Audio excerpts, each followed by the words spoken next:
why did Tea Party come into existence exactly 1 month after Obama was inaugurated? Will you address that, please? Yes, sir. Thank you for your call, Jim. Thank you very much. Noam Chomsky, the race factor. There pretty definitely is a race factor. I tend to agree with former President Jimmy Carter about that. It's hard to deny the racial element. Of course, the Tea Party members deny it. But if you look at the tone of what they're doing, I mean, the hysteria that has been aroused about President Obama, the birthers, his leading figures in the Republican Party like Newt Gingrich get away with saying that the problem with Obama is that he's his Kenyan roots. He's fundamentally anti-colonialist because of his father, who I think he met once in his life or something. Mm-hmm. I mean, all of these fantasies that are developing are so remote from any kind of reality that it's hard to doubt that there's a racial element in it and many other things. So I tend to agree with the caller on that. We need to talk. Our time is short. We could go a long time, but I want to talk about the president, about the economy, about wars. You began to talk about President Obama and your disappointment. You saw him as a marketing package, I guess. But here he's been president going on 2 years now. What about his performance, and what about his compass setting for the country? I'm not disappointed because I didn't expect anything. In fact, before the primaries, I wrote about him just using his website and his background and basically urging people, don't succumb to illusions. Hope and change sounds nice, but where's the beef, to go back a couple of decades? And it isn't there. He's fundamentally, it's no exaggeration to say, he's a creature of the financial institutions. That was the core of his support, his funding support, and they expected to be paid off, and they were. Unfortunately, that's how American politics works. So they were paid off fine, but not the population. And on issue after issue, if people are disappointed, they shouldn't be. What would President Chomsky have been doing in the last year and a half, 2 years, or your ideal president in this particular period in our history? Well, first of all, there was a huge financial crash, thanks to primarily to the incompetence of Alan Greenspan, Ben Bernanke, a lot of the economics profession, which simply was enthralled by mythology about efficient markets and how they're just going to take care of everything if you leave them alone. So there's a deregulation craze, euphoria about economic theories that basically have no substance. It wasn't a joke. I mean, that led to this $8 trillion bubble in which people put their assets and their hopes, and it crashed, and it led to a disaster. Well, how do you react to it? I think the way you should have reacted to it is with, first of all, I don't agree that it was correct to focus on bailing out the AIG and Goldman Sachs and so on. That shouldn't have been the focus. Yeah, we need a functioning financial system, but there's lots of other ways to do it. It's way beyond any social utility. So you're with the Tea Party on that? Maybe. In many ways. Okay. I think that was the wrong way to spend money. Paul Krugman says if we didn't do that, and so did the bankers, of course, we would have gone into a depression like none other. It could have been done in quite different ways. For example, it could have been done by breaking up the banks, by eliminating the too-big-to-fail government incentive to create a new crisis. There could have been conditions that meant that the bankers and the shareholders had to take, it's called a haircut. And none of these things were done. Yes, something had to be done. But the government was in a position to reconstruct the financial system so that it's socially functional instead of destructive, and they didn't. The other thing had to do with the stimulus. Stimulus was correct. There should have been a stimulus. It was much too small. Here I think I agree with Krugman. Mm-hmm. It was effective, contrary to propaganda, but it just chipped away at the problem.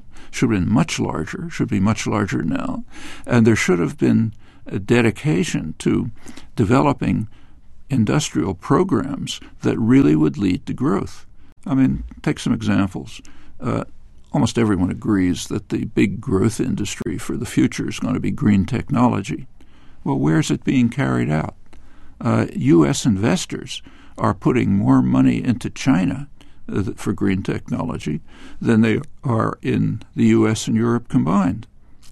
What do you do about that? China's a command economy in many respects. It's got the Communist Party at the top, and many of its biggest companies are party-owned, or certainly party-supported. The banking system is... But that doesn't mean that we can't...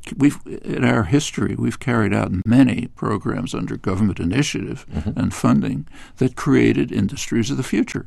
I mean, take the IT revolution, which everyone agrees is significant. Where'd that come from? Well, it came largely from the Pentagon. I mean, the development of computers, huge internet, technology spending. It was for research. 30 years, mostly in the state sector, before it was essentially privatized. Well, in fact, I was right in the middle of it, I should say, at MIT, which was one of the centers right during this period. The same thing could be done for green technology. The government can establish conditions which make it profitable to invest in green technology here, not in China. And if we don't, what do you see coming for the American economy? The productive sector of the American economy has been collapsing for 30 years and is not being resurrected. That's only one component. We have huge infrastructure problems here. Well, again, in the 1950s, the government, state sector, carried out major programs like what was called the Defense Highway System, now called the Interstate System. I don't approve of those programs. They were state corporate programs designed to maximize wasteful use of fossil fuel and to undermine efficient transportation. It was connected with suburbanization of the population, so on. So huge social engineering. It brought a lot of raw economic activity, that's for sure. It did, but in my opinion, not the wrong kind. It would have made a lot more sense to develop an efficient transportation system, high-speed rail, and so on. If you compare the United States with, actually, I just was in Taiwan and China. I mean, even there, Taiwan happens to be a rich country now, but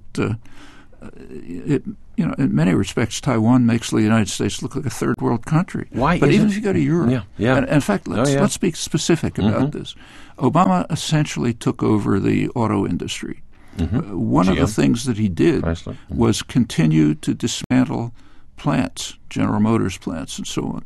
At the very same time, his transportation secretary, Roy LaHood, was in Europe using stimulus money to get contracts from Spanish and other firms to build high-tech rail, which could have been built in those same GM factories. Does this somehow go back to the financialization you talked about? What's the core problem? Why isn't the American economy, why aren't the pistons turning on these fronts? Why? Well, there was a huge takeover of the economy by the financial sector pretty much since the 1970s. If you look at the share of corporate profits taken by finance, I don't know the exact figures vary, but it may have gone from a few percent to maybe a third or so over 30 years. That's huge. At the same time, productive industry was hollowed out, sent abroad. Now, that's not a new phenomenon. It moved from earlier in our history. It moved from New England to the South and Southwest and so on. But this was a huge change. It was accelerated by the Democrats and the Republicans. Didn't have to be done. But you've often written about the United States, this is a broad characterization, but as this kind of hegemonistic, hyperpower with a huge military in its pocket, ready to use it to pursue its economic interests anywhere in the world. If that view is true, then how could it not be taking care of business right at home? It is taking care of business right at home. The corporate sector is doing fine. The banks are doing fine. Just take a look at at corporate profits. They're fine. The top few percentage of the population is making out like bandits. Let's go to Tracy in Clarksville, Tennessee. Tracy, you're on the air with Noam Chomsky. Hello. I actually agree with a lot Mr. Chomsky is saying about the industrialization and pushing some of those programs for the economy, but I'm a realist, and philosophy and intellectual talk a lot of times sounds great on paper, but when you start trying to put those things into practical use,